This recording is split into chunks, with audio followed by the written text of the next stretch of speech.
PM Modi का तीसरा कार्यकाल, वित्त मंत्री निर्मला सीतारमण का लगातार 8वां बजट स्पीच के दौरान उम्मीद पाले बैठे मिडिल क्लास की धड़कनें तेज थीं। मिडिल क्लास इस पेशोपेश में था कि लक्ष्मी का आशीर्वाद मिलेगा क्या या फिर सिर्फ आंकड़ों का खेल होगा।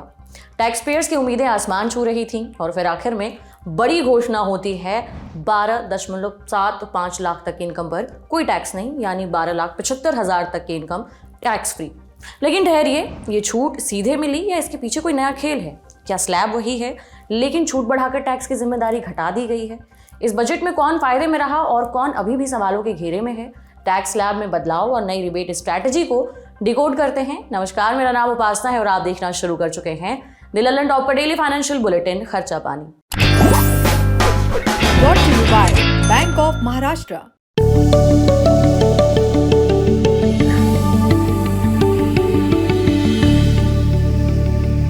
वित्त मंत्री निर्मला सीतारमण ने 1 फरवरी शनिवार को लोकसभा में बजट पेश किया। बजट स्पीच खत्म होने तक अपनी बारी का इंतजार करने वाली मिडिल क्लास भी बाट जो रही थी कि आखिर में लक्ष्मी का आशीर्वाद मिल ही गया। माने इनकम टैक्स को लेकर बड़ी राहत मिली है। न्यू टैक्स रिजीम के तहत अब 12 लाख रुपए तक की कमाई पर कोई भी इनकम टैक्स नहीं देना होगा। नौकरी पेशा लोगों के लिए 75,000 के स्टैंडर्ड डिडक्शन को मिला दें तो ये छूट 12,75,000 रुपए तक पर हो जाएगी। यानी कि सालाना 12,75,000 रुपए अगर कोई कमाता है तो उसे एक भी रुपए टैक्स नहीं देना पड़ेगा। अब नजर डालते हैं नए टैक्स स्लैब में बदलावों को लेकर किए गए ऐलान पर। अगर आप नए टैक्स रिजीम को चुनते हैं तो 4 लाख रुपए की आय पर 0 टैक्स है। 4 लाख से 8 लाख रुपए तक की आय पर 5%, 8 से 12 लाख रुपए तक की सालाना आय पर 10%, 12 से 16 लाख रुपए की आय पर 15%, 16 से 20 लाख वालों को 20% और 20 से 24 लाख वालों को 25% टैक्स देना होगा। इसके ऊपर जो भी सैलरी आती है उस पर 30% का टैक्स लगेगा। सवाल यह है कि अगर 12,75,000 तक की इनकम टैक्स फ्री है तो फिर ये 5, 10 और सो जितने भी टैक्स के रेट हैं उनका जिक्र किया क्यों जा रहा है? इसे समझने के लिए टैक्स स्लैब और रिबेट के कॉम्बिनेशन को समझना जरूरी है। सरकार ने नई टैक्स रजीम में इनकम को स्लैब्स में बांटा है, यानी पूरी इनकम पर एक ही टैक्स नहीं लगता है बल्कि अलग अलग हिस्सों पर अलग अलग टैक्स लगता है। जैसे आपके न्यू टैक्स रजीम को देखिए। इसे समझने के लिए टैक्स स्लैब और रिबेट यानी कि छूट के कॉम्बिनेशन को समझना जरूरी है। सरकार ने नई टैक्स रजीम में इनकम को स्लैब्स में बांटा है, यानी पूरी इनकम पर एक ही टैक्स नहीं लगता है बल्कि अलग अलग हिस्सों पर अलग अलग टैक्स लगता है। जैसे आपके न्यू टैक्स रजीम को देखिए, अब तक अलग अलग आय वालों को यही टैक्स देना होता था। 0 से 3 लाख तक 0% टैक्स, 3 लाख से 6 लाख तक 5% टैक्स, 6 लाख से 9 लाख तक 10% टैक्स, 9 लाख से 12 लाख तक 15% टैक्स। सरकार सेक्शन 87A और स्टैंडर्ड डिडक्शन जैसी छूटें देती रही है जिससे टैक्स का असर पूरी तरह से खत्म हो जाता है। क्या है ये छूट?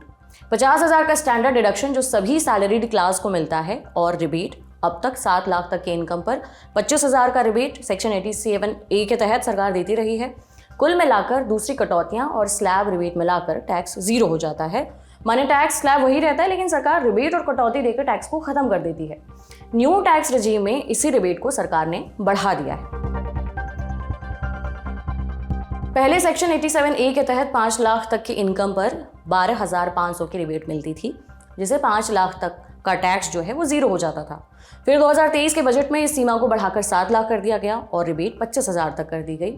अब 2025-26 के बजट में अतिरिक्त कटौतियों जैसे कि स्टैंडर्ड डिडक्शन और टैक्स स्लैब में बदलाव के साथ इसे 12,75,000 तक टैक्स फ्री कर दिया गया है। रिबेट बढ़ाई, स्टैंडर्ड डिडक्शन जोड़ा, स्लैब्स को एडजस्ट किया तो टैक्स की देनदारी कम होती गई। अब 75,000 के स्टैंडर्ड डिडक्शन के साथ ये छूट 12,75,000 टोटल पर हो जाएगी। इससे जो फायदा होगा वो अभी फिलहाल स्क्रीन पर है। कुल मिलाकर सरकार ने सीधे टैक्स हटाने के बजाय रिबेट और डिडक्शन बढ़ाकर इनकम टैक्स पेयर्स को राहत दी है, जिसका फायदा मिडिल क्लास को मिलेगा। इस बारे में द लंदन टॉप के सहयोगी हिमांशु तिवारी ने टैक्स एक्सपर्ट राहुल गुप्ता से बात की, सुनिए।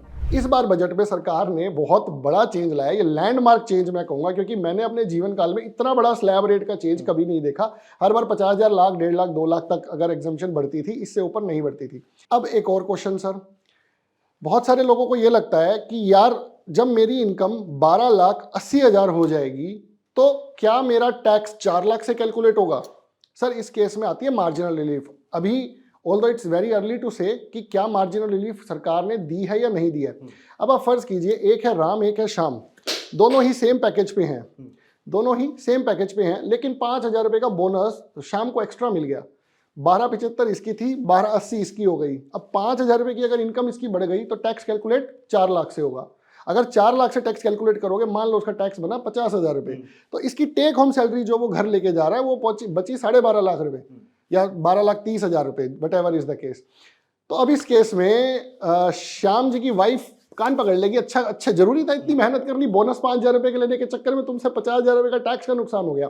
तो सरकार इस सिचुएशन को काउंटर करने के लिए मार्जिन रिलीफ देती है कि भैया आपकी इनकम अगर 12,75 से 5,000 बढ़ी है तो आपका टैक्स मैक्सिमम 5,000 तक ही सीमित होगा, बाकी आपको मार्जिन रिलीफ देके आपका टैक्स हटा रहे हैं। पुराना टैक्स रजीम में कोई खास बदलाव नहीं हुआ है। इसे चुनने पर अभी भी आपको 2.5 लाख रुपए तक की इनकम ही टैक्स फ्री मिलेगी। हालांकि इनकम टैक्स एक्ट के सेक्शन 87A के तहत आपको 5 लाख तक की इनकम पर जीरो टैक्स देना होगा। हालांकि ओल्ड टैक्स रजीम पर सेविंग ज़्यादा होती रही है। इस बारे में दिल टॉप के सहयोगी प्रदीप यादव ने टैक्स एक्सपर्ट गौरी चड्ढा से बात की, सुनिए। देखिए, ये एक बहुत बड़ा कंसर्न है मेरा, और मैंने कई बार इस पे सवाल उठाया, क्योंकि देखिए ओल्ड रजीम लोगों को बहुत पसंद थी। उसी के साथ साथ एक कंपलसरी सेविंग हो जाती थी, और कुछ डिडक्शंस ऐसी होती हैं जो आमतौर पे लोग करते हैं, जैसे बच्चों की ट्यूशन फीस पे करते ही हैं, आप डिडक्शन दे ना दें वो फिर भी करेंगे। LIC लोग लेते हैं क्योंकि वो ज़रूरत है, और उसके अलावा आपकी कंपलसरी सेविंग होती थी, आप ELSS फंड्स में निवेश करते थे, आप PPF में करते थे, या 5 ईयर FD कराते थे। तो टैक्स बचाने के चक्कर में आपका कुछ सेविंग हो जाता था और आपकी रिटायरमेंट थोड़ी सी सिक्योर हो जाती थी, क्योंकि हमारी सरकार स्पेशली प्राइवेट सेक्टर के लिए कोई भी सोशल सिक्योरिटी नहीं ऑफर करती है। तो आपकी रिटायरमेंट के बाद आपके पास यही कॉर्पस बचता था। अब क्योंकि न्यू रिजीम में हमारा कोई डिडक्शन हमें मिल नहीं रही है, हम कोई भी इन्वेस्टमेंट कर रहे हैं उससे हमें कोई हमारी बचत नहीं हो रही है, तो लोग वो भूल गए हैं और करना नहीं चाह रहे हैं। तो ये एक चैलेंजिंग चीज़ रहेगी। तो इसका सोल्यूशन ये है कि आप जो टैक्स बचा रहे हैं आप खुद समझदारी से उसका निवेश करें, ताकि आपका जो रिटायरमेंट है वो सिक्योर्ड रहे। इसके अलावा इनकम टैक्स को लेकर दूसरे बड़े बदलाव भी हुए हैं। क्या बदलाव हैं ये, इनको सुनते हैं।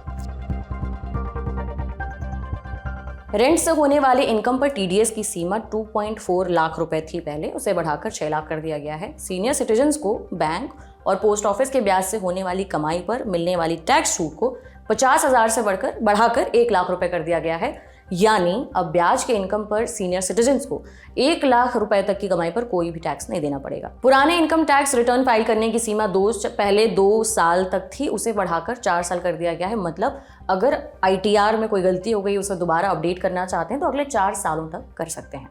बजट में सेल्फ ऑक्यूपाइड हाउस पर टैक्स राहत दी गई है। माने आपके पास 2 घर हैं, आप दोनों घरों में रहते हैं, तो अब आप दोनों संपत्तियों पर टैक्स का फायदा ले सकेंगे। सरकार अगले हफ्ते नया इनकम टैक्स बिल लाएगी। बताया जा रहा है कि टैक्स पेयर को बेवजह नोटिस और परेशानियों से बचाने का प्रावधान होगा इसमें। एक्सपर्ट ने ये भी बताया है कि इस बिल में सरकार ओल्ड टैक्स रिजीम को हटा भी सकती है। जब कोई सामान बिकता था, जैसे गाड़ियां, गहने, इलेक्ट्रॉनिक्स, तो सरकार दुकानदारों को TCS काटने का निर्देश देती थी।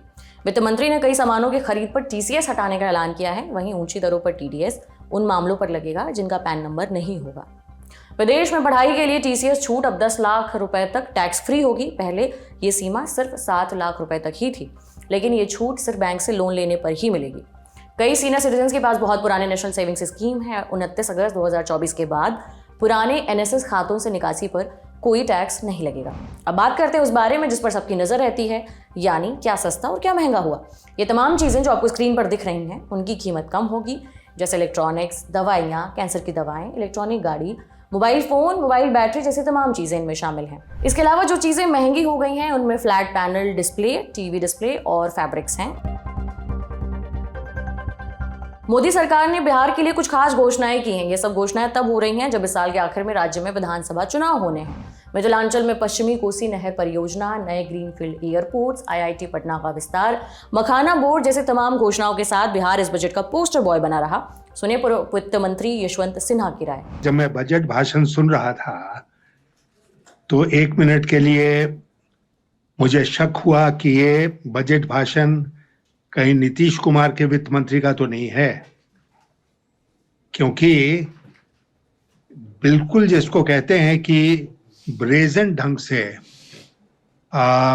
ये सरकार तय करती है अपनी प्राथमिकताएं, और इस बार बिहार के लिए जो घोषणाएं की गई हैं वो जाहिर है कि बिहार में जो चुनाव आने वाले हैं उनको ध्यान में रखते हुए ये घोषणाएं की गई हैं। ज्यादा टैक्स कौन लोग देते हैं?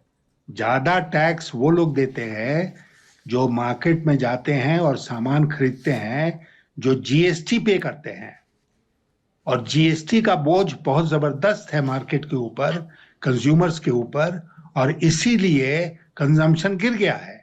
वो डायरेक्ट टैक्सेस में सुधार करने से उतना ज्यादा उसका फायदा नहीं होगा जितना इनडायरेक्ट टैक्स में सुधार करने से हो सकता था। मैं उम्मीद करता था कि जीएसटी में राज्यों के साथ बात करके वित्त मंत्री जी कोई इस तरह का कदम उठाएंगी जिससे कि आम लोगों को राहत मिलेगी। जो इनकम टैक्स पे नहीं करता है वो भी जीएसटी पे करता है, क्योंकि मार्केट में जाता है वो सामान खरीदने के लिए, उसमें कहीं कोई कंसेशन नहीं मिला है। तो आम आदमी के ऊपर जो बोझ था, जिस बोझ के चलते मार्केट सुनसान हो गए हैं या मार्केट के ऊपर उसका असर पड़ा है, उसमें तो कोई राहत नहीं मिली। वित्त मंत्री ने अपने बजट में हर वर्ग को खुश करने की कोशिश की। बजट में अन्नदाताओं को भी खुश करने की कोशिश की गई है। बजट में क्या है उनके लिए, किसानों को क्या मिला? पीएम धन धान्य कृषि योजना का दायरा बढ़ाने, केसीसी की लिमिट यानी किसान क्रेडिट कार्ड की लिमिट 3 लाख से बढ़ाकर 5 लाख, डेयरी और फिशरी के लिए 5 लाख के लोन का ऐलान और यूरिया प्लांट लगाने जैसी योजनाओं का ऐलान हुआ है बजट में। खास बात यह है कि जो किसान क्रेडिट कार्ड की लोन सीमा है वो 3 लाख थी, वो 5 लाख कर दी गई है। इससे किसानों को बहुत राहत मिलने की उम्मीद है। 65 करोड़ से ज्यादा की आबादी को यानी महिलाओं को वित्त मंत्री से बड़ी उम्मीदें थीं। वो इस पर कितनी खरी उतर पाई, ये महिलाओं के लिए किए गए ऐलान से समझिए। सरकार ने 5 लाख SC/ST तबके से आने वाली महिलाओं के लिए एक नई योजना लॉन्च की है। जो फर्स्ट टाइम एंटरप्रेन्योर्स हैं, इस कैटेगरी से आने वाली ये योजना उनके लिए है। इसके तहत उन्हें सस्ता बिजनेस लोन मिलेगा। फर्स्ट टाइम एंटरप्रेन्योर का मतलब है यानी जो पहली बार अपने लिए कोई बिजनेस शुरू करने जा रही हैं उनके लिए 5 साल में 2 करोड़ रुपए का टर्म लोन मिलेगा। सरकार ने सक्षम आंगनबाड़ी और पोषण 2.1 के लिए 21,960 करोड़ रुपए दिए हैं। मिशन शक्ति योजना को 3,150 करोड़ का बजट और नॉर्थ ईस्ट का ख्याल रखते हुए वहां महिला बाल विकास के लिए 2,615 करोड़ की योजनाओं का ऐलान हुआ है। युवाओं और रोजगार की बात करें तो स्टार्टअप के लिए 10,000 करोड़ रुपए का फंड बनेगा। 3 AI एक्सीलेंस सेंटर बनेंगे। मेडिकल एजुकेशन में अगले 5 सालों में 75,000 सीटें बढ़ाने का ऐलान हुआ है। हर एक साल में 10,000 सीटें बढ़ाई जाएंगी। देश की 23 IITs में 6500 सीटें बढ़ाई जाएंगी।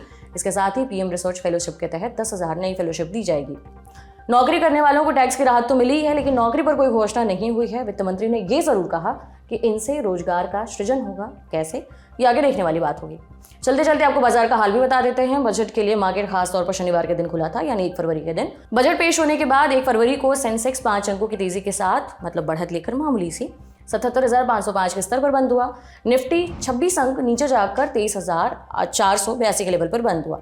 एक्सपर्ट के मुताबिक इक्विटी इन्वेस्टमेंट, लॉन्ग टर्म और शॉर्ट टर्म टैक्स को लेकर खास बातें नहीं थी। इससे बाजार में बहुत ज़्यादा मूवमेंट नहीं दिखी और ये फ्लैट बंद हुआ। बहरहाल ये बुलेटिन आज के साथ यहीं समाप्त होता है। इसे लिखा था हमारी साथी प्रगति ने। जाने से पहले एक ज़रूरी सूचना, आज संसद में बजट पेश करने से लेकर के बजट के बाद विपक्ष ने क्या हंगामा किया, संसद की पूरी कार्रवाई में क्या क्या अपडेट्स हुए, ये सब आपको बताएंगे आज के शो में संसद में आज में। और आज के बुलेटिन में बने रहने के लिए शुक्रिया। मेरा नाम है उपासना और आप देख रहे थे ललन टॉप। धन्यवाद।